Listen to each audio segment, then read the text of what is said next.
Meet Daniel Azar, a young tennis prodigy from Jamaica. At just 17 years old, he became one of the youngest players ever to represent Jamaica in the Senior Davis Cup. He's a multiple-time winner of the All Jamaica Junior Boys tournaments, dominating in the 10, 12, 14, and 16 age groups. Now, he's training with the legendary Alvaro Betancourt at Saddlebrook Academy, one of the top tennis academies in the world. With interest from college coaches, Daniel plans to travel the world and compete in ITF tournaments to improve his rankings and prepare for college in 2024. Watch as Daniel Azar takes the tennis world by storm. And what's even more exciting is that he's a Jamaican! So let's celebrate him. Keep your eyes on Daniel Azar. Hi, and welcome to another Talk Up Youth special on youth in sports, looking at some of Jamaica's finest young athletes. Let's hear their story, see how we can support them on their journey to success internationally. I'm Emprezz and this is Daniel Azar. Daniel, when did you start playing tennis? I must have started at maybe when I was 3 years old, around that time. 3 years old, you Very had a young. racket? Yes, very young.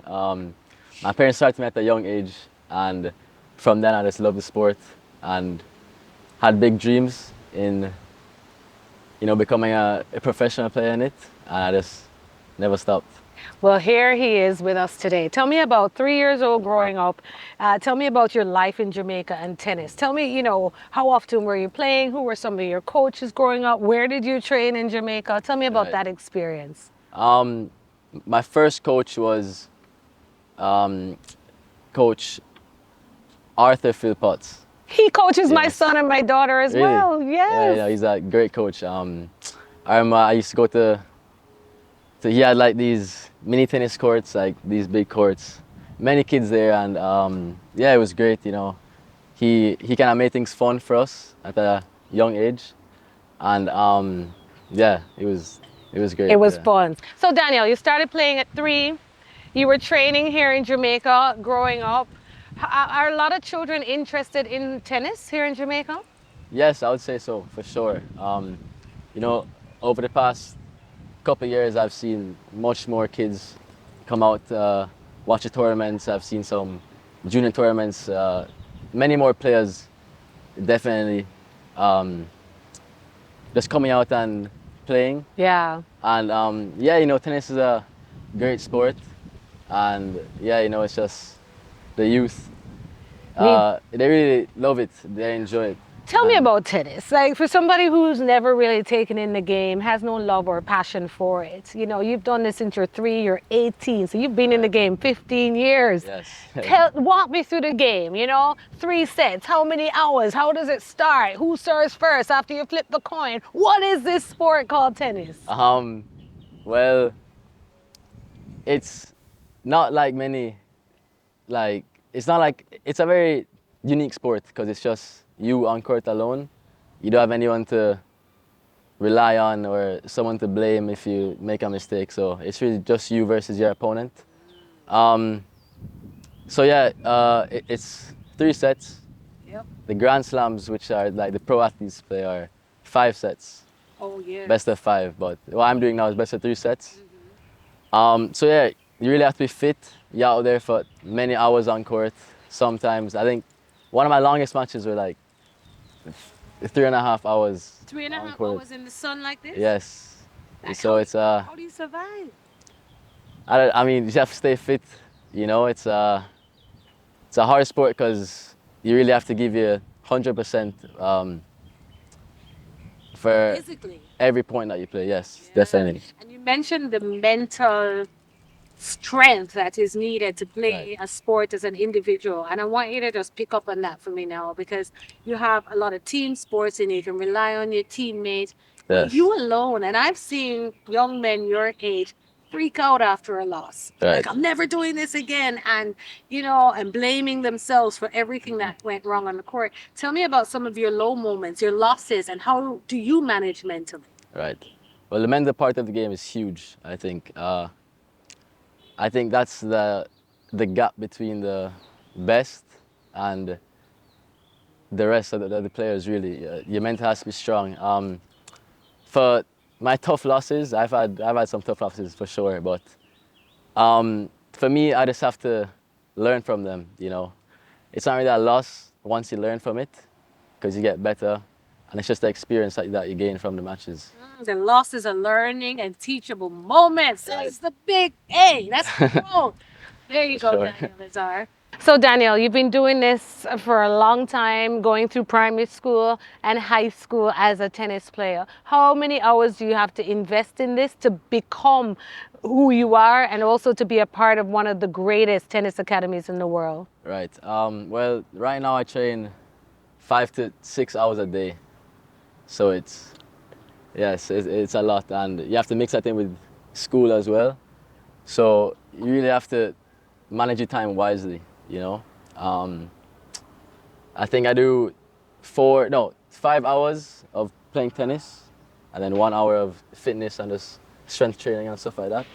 Wow. And That's every day, pretty much. Monday to Saturday. Monday. Sunday's a Rest day. I don't work on Sunday. No. Yeah. But yeah, and some days I do my personal stuff as well, so it goes above that. So yeah, it's a physically draining sport. And Yeah. thing to So do, you're yeah. heavily invested, and I guess the advice you would give to persons who want to reach where you are, and we're going to talk about where you are now and where you're going, is that you got to put in the hours. Do you love this? Because some parents push their children to go into a sport. How much do you love this? How much do you want this?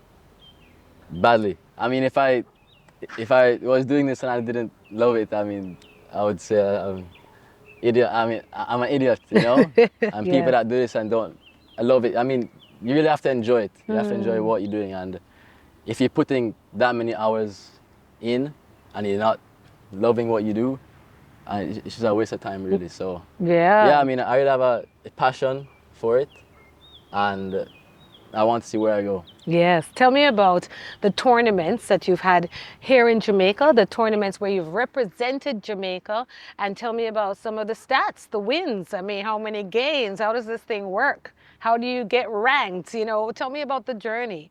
Right. Let's start with the Jamaican tournaments, the international tournaments. Well, the local tournaments here, you don't get points on a worldwide ranking. So I kind of started that late, whereas I just went away when I was 16, so 2 years ago.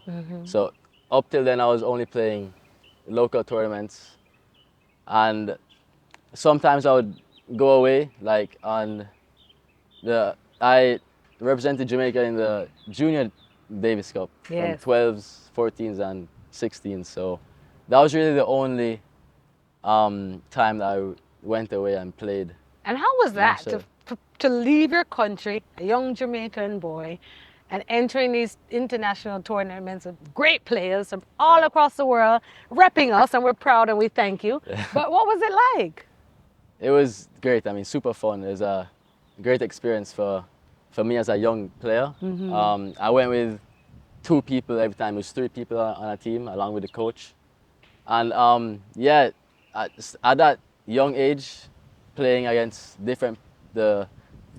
because you're playing against the best of their Your country. age group and right. that country, right? So it was a great experience for me. Now playing senior Davis Cup. So to Yes. have played that, now coming here, Yes. it was awesome. Yeah. Excellent. And recently we saw you at the ITF tournament here in Jamaica, Kingston, Jamaica.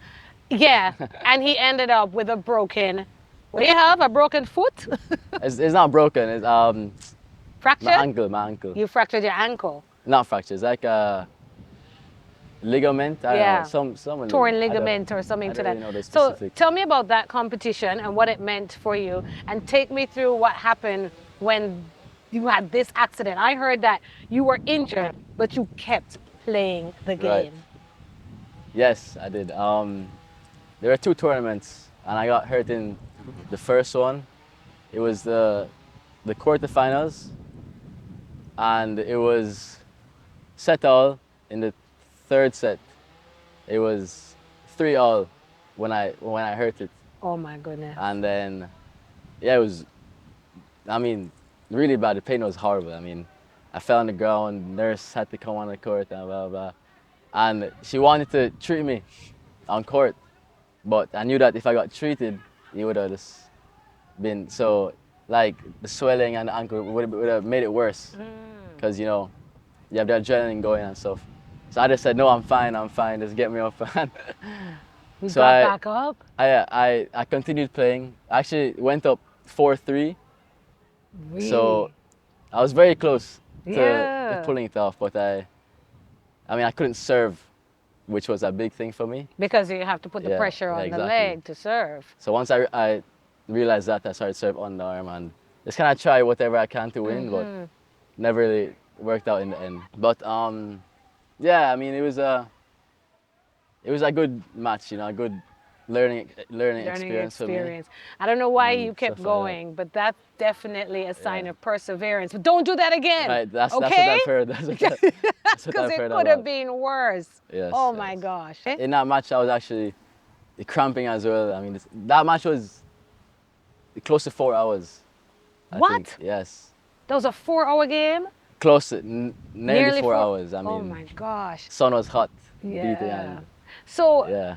is this the worst for you on the court? One of your worst experiences, pain-wise? Oh, for sure. For sure.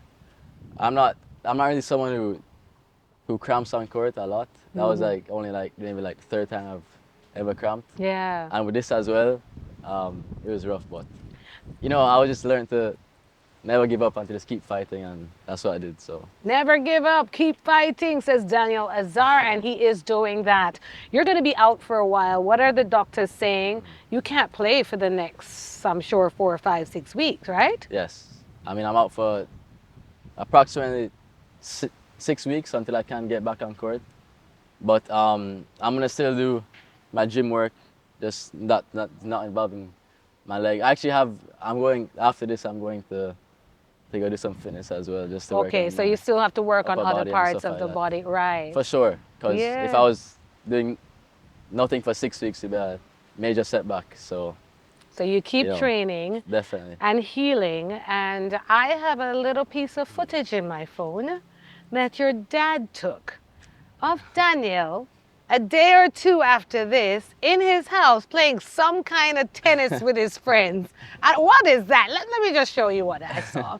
And I'm like, this kid lives, eats, sleeps, and breathes, okay? Tennis.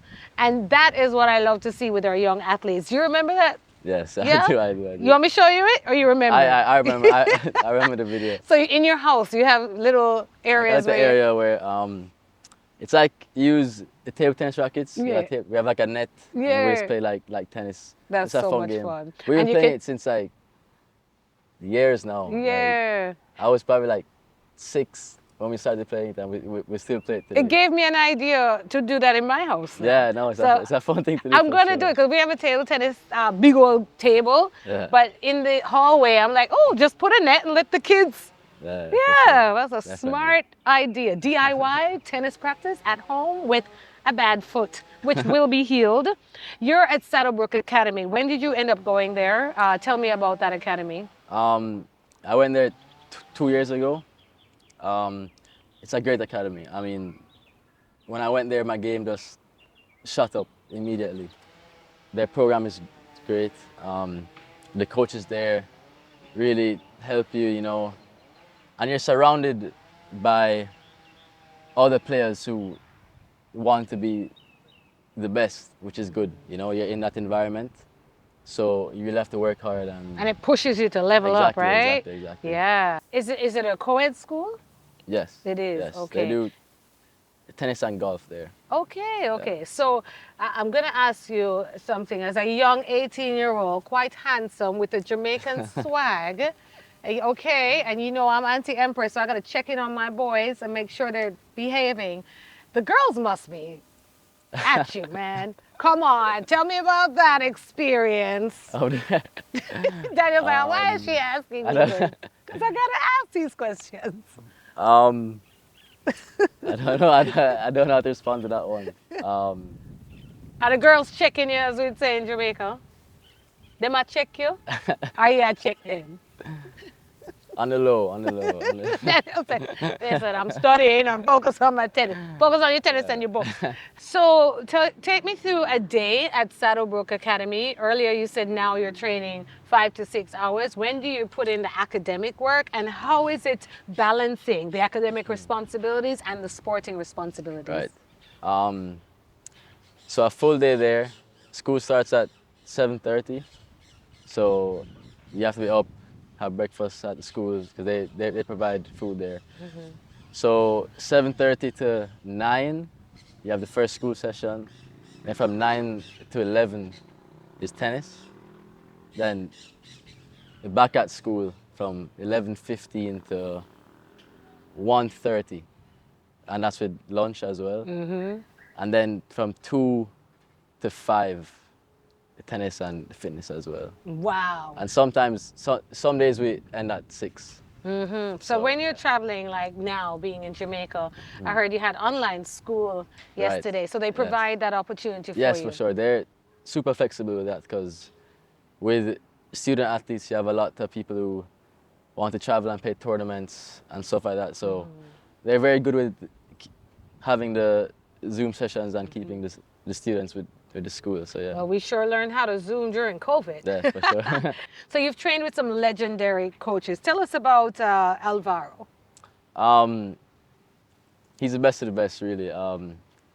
He's coached he's coached many of the best players in the world, past and now. So being with him is definitely great. He always pushes me to be the best, and on court training, there's been many times where I'm just like I can't, but he pushes me a lot, and he's very wise with the tennis, and it's just been a great experience and awesome like chance to be able to work with him. Coach Alvaro Betancourt has worked with some of the biggest names in tennis, including Grand Slam winners Pete Sampras, Mary Pierce, Justin Henin, and more. And of course, he's training our very own Daniel Azar. So I want to ask you now some quick questions about your support team. How important is the support of family and friends to get through this mentally, financially? Tennis is not a cheap sport, or should I say it is not a cost effective, it's a very expensive sport.